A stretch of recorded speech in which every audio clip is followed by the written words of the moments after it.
ભાઈ આપણે ઘરે જાવું નીચેથી અવાજ આવ્યો ડુંગળી આમાંથી હમી કરીને નાખવાની, બટેકા હમા કરીને નાખવાના.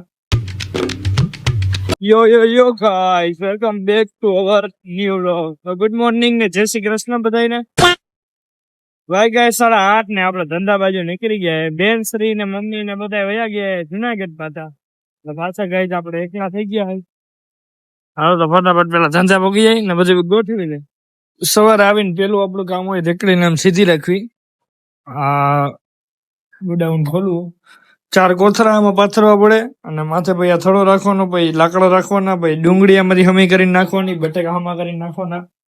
એ બધી ફટાફટ કરી નાખી. હાલો ફટાફટ પેલા એમ રેકડી ગોઠવી આડી અને આ બધું નાખી દઈ એમાં. હાલો પછી તમને બતાવો પાછું ગોઠવી. તો ભાઈ ડુંગળી બટેકા ને બધી ગોઠવી નાખી ગજબ મને. આ જો બધી ગોઠવી નાખ્યો. અંદર 10 ગુણી બટેકા આજે આવ્યા છે આપડે. બાકી આ બટેકા વીઠવા હે. જો આ બટેકા હે ગયો. આ ડુંગળી, આ બધી આજે હરખું કરવાનું બાકી છે બધી. આ ડુંગળી છે અને આ બટેટી બધું ગોઠવી નાખ્યું આપણે. અને બાર બતાવી દઉં તમને 10 ગુણી બટેકા આવ્યા હે. ડુંગળી કાલ બપોર આવી હતી, મેં તમને બતાવી કે નથી બતાવી ખબર નથી. કાલ હિન્દી બોલતો હતો ને, અરે કાલ તો ભાઈ મગજ છતી ગયો હિન્દી બોલી. હાલો થોડીક બહાર બે ગરમી લાગે બહુ ગાય. ઠંડુ પેલા પાણી પી લઈ તો તમે નવીન હશે બતાવો કઈ. હાલો તો નથી આગા જબલું ભૂલી ગયા હતા તો પેલા ફટાફટ જબલા દઈ આવી. જબલા વગર તો અમારે ધંધો નકામો. પ્લાસ્ટિક બેગ ન વાપરવા જોઈએ, પણ અમારે ધંધો જેવો એટલે પ્લાસ્ટિક બેગ વાપરવા જ પડે. ન ચૂકે વાપરવા, કેમ કે બાયુ ની બધા લઈને જ ન આવે. હાલો ફટાફટ પેલો પ્લાસ્ટિક બેગ દઈ દે. 4 કિલો ડુંગળી ને 5 કિલો બટેકી નો ઓર્ડર હે, એ આપડા વાંહે રામનગર માં દેવાનો હે. તો ફટાફટ પેલા એ દઈ દે અને પછી આપણે ધંધો વધાવી લઈને ભાઈ આપણે ઘરે જાવું. તો પેલા ફટાફટ દઈ આવી. 2000 years later. ભાઈ ગાય 6:15 આપણે ધંધો તો 3:30 ના આવી ગયા. પણ ગરાગી એટલી બધી હતી એટલે બ્લોક કઈ જાજો ઉતરો નહીં. એટલે હવે આપણે બટેકા પૂરા થઈ ગયા એટલે ફટાફટ બટેકા લેવા નીકળી ગયા ગોડાઉને. એટલે ગોડાઉન ફટાફટ એક ગુણી એમાં નાખી લઈ. રેકડી એમને રેડી પડી એટલે કોઈ હે નહીં ત્યાં. એટલે ફટાફટ પેલા ગોડાઉન જે બટેકા લઈ લે. બટેકાની ગુણી આપણે અહીંથી લઈ લીધી. 10 ગુણી બટેકા આજે આપણે આવ્યા હતા. હવે 4 ગુણી વેચાય ને 5 આગળ વેચાય, 11 ગુણી જેવું વેચાઈ ગયો. ફટાફટ એક્ટિવ નાખી લઈને આપડી રેકડીએ જાય, કેમ કે થાય મોડું. આપણે છલવી નહીં ખાય. હવે આમાં પણ આપણે આખી પેકો પેક ગુણી થયેલી હોય એટલે આમાંથી આવી નાની નાની બટેકી અલગ કાઢવી પડે. એટલે ટૂંકમાં ક્વોલિટી કરવી પડે. એ આપણે અહીંયા નાખવી પડે. એ પડી ગઈ નીચે, આમાં નાખવી પડે. આ 20 કિલો વેચવી પડે ને આ પછી પૂરા ભાવથી વેચવું પડે. એટલે ટૂંકમાં નાની નાની બટેકી હોય ને, હજુ આવી ખરાબ હોય ને એવી આવી ગાયું હાટું કાઢી નાખવી પડે. ટૂંકમાં ગાયું હાટું એટલે આપણે ઓમ ટૂંકમાં ગાયનું કઈ બાકી આપણે ગાયને નથી દેતા, નાખી દઈએ આવી બટેકા. પણ એવી ટેવ પડી ગઈ બોલવાની. એટલે આવી નાની નાની બટેકી આમાં કાઢી નાખવાની. એ 20 ની વેચે ને આમાંથી હજી ખરાબ એ કાઢવી પડશે. એટલે પેલા આવી રીતના ક્વોલિટી કરવી. હું તમને ક્વોલિટી કરી લો પછી તમને બતાવું પાછું. આવી રીતના ક્વોલિટી કરીને રાખવાની. જો આપણે ક્વોલિટી કરી દઈએ, હમણાં તમે જોયું હશે પેલા. પછી આવા એક અડકા કાઢીને એ રાખવા પડે એટલે આમ દેખાવડા લાગે. જો હે ને, ના ઝીણા ઝીણા આપણે જે એમાંથી જ કાઢ્યા એ નાની નાની બટેકી બધી બે એકમાંથી 2 ક્વોલિટી કરી. આમાંથી ગાયું અલગ કરી નાખ્યા. જે આપણે નીચે રાખ્યા હે તમને બતાવું જો, એ આપણે એક કાઢ નાખ્યા એ હવે ફેંકી દેવાની. અને આ ડુંગળી, આ બટેકા તો આપણે વધાવી લીધા. રાઈસિંગભાઈ રેકડી લઈને આગળ નીકળી ગયા. અને ગરમી લાગે ફૂલ ગાઈડ. પેલા ઠંડુ કઈક પીવું છે. થોડા બોડા પી લઉં, લગભગ લીંબુ સોડા પી લઉં, રસ પી લઉં. ગળું બહુ હુકાઈ ગયું, ધંધો વધાવી લીધો હોય.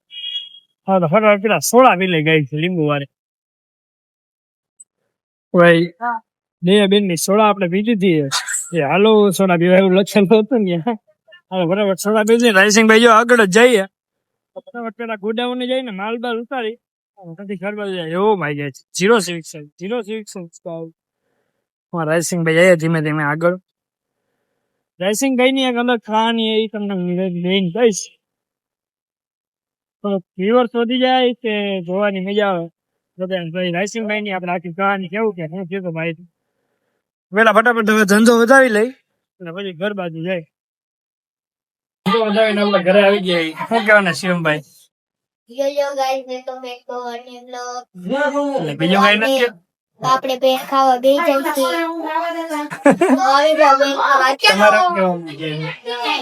કે જીવે સમય ગયા તમે શું કે બાકી મજામાં વાણુબા મજામાં તમે કઈ કયો બે શબ્દ થોડુંક મોટેથી બોલો કે તમારો અવાજ બહુ ઝીણો રહ્યો ને શું કે પિંગરીબેન પિંગરીબેન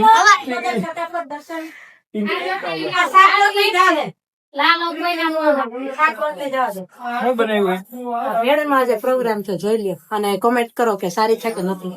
બરાબર તો હવે બે જાય છે. હવે આ બધાને બહુ ભૂખ લાગી છે અને જમવા નથી મળતું. શું કહેવા તમે માંગશો જલ્દી ગ્રીન બે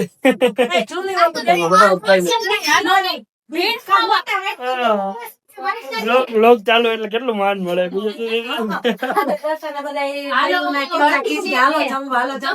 મને ક્યાં જમવા બીજા એમ નહીં કે બ્લોગ બનાવ જમવા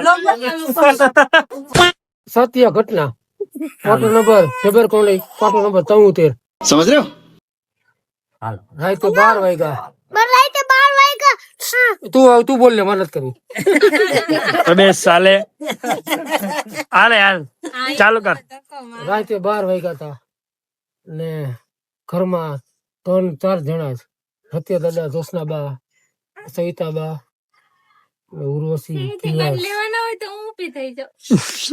પછી રાતે 12 વાગ્યા આટલો બધો ફોકસ આપશો તો વાર્તા ભૂલે જાય એમને ચાલુ રાખો તમે ચાલુ રાખો પહેલેથી હાલો હાલો રાતે વાગ્યા હતા 12 વાહ ને રતે દાદા બધા સુઈ ગયા હતા અત્યારે હોતા હે નીચેથી અવાજ આવ્યો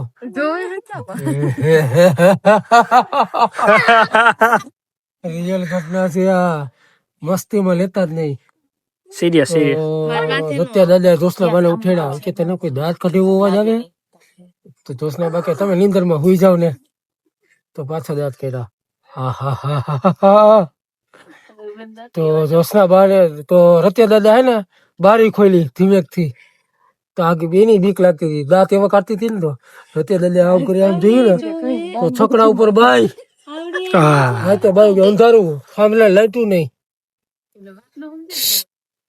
તમારા વાત સાંભળવાની હે કે એ ભાઈ વાત તો કરો મને ભાઈ હાલો હાલો રાતે વાગ્યા હતા 12 ને દાંત કાઢે ગાંડી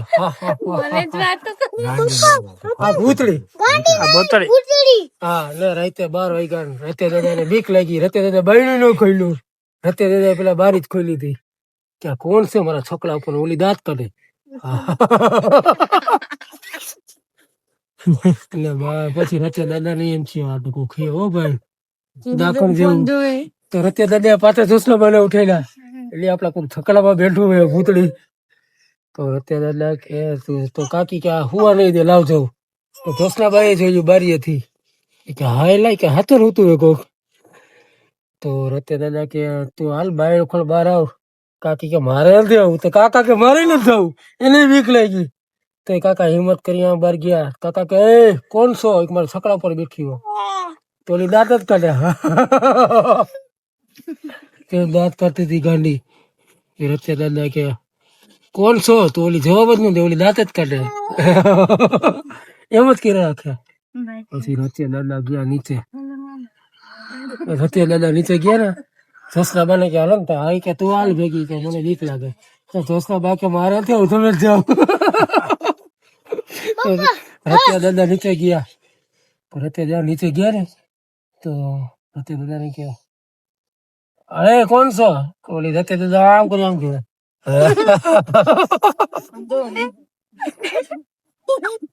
તો ન્યા ગયા ને કામથી 2-3 જણા આવ્યા કે ગાંડી હે તો ઓલી થાય જ નહીં કે છકડામાં તો હામી જોડી કે ડેલી અંદર કરતી હતી પગથિયા અગાસી પર આવતી હતી રત્યા કે ન્યા જમા કે આમ તું આમ જા ત્યાંથી કાઢી તો ગાડી ગઈ પટમાં ગઈ પછી પછી ઈ ગાડીને હે ને ઈ ગાડીને વ્યવસ્થિત થઈ ગયું હોય તે દુના અમારા છોકરા ઢેબર કોલોનીમાં 12 વાગે ને બોલે નહીં હુવા ટાણે હુઈ જ જાય ને જી કહાની કીધી ખોટી નથી પૂરેપૂરી સત્ય ઘટના છે પ્રૂફ માટે રત્યા દાદા જોશનાબા છે હોતા હે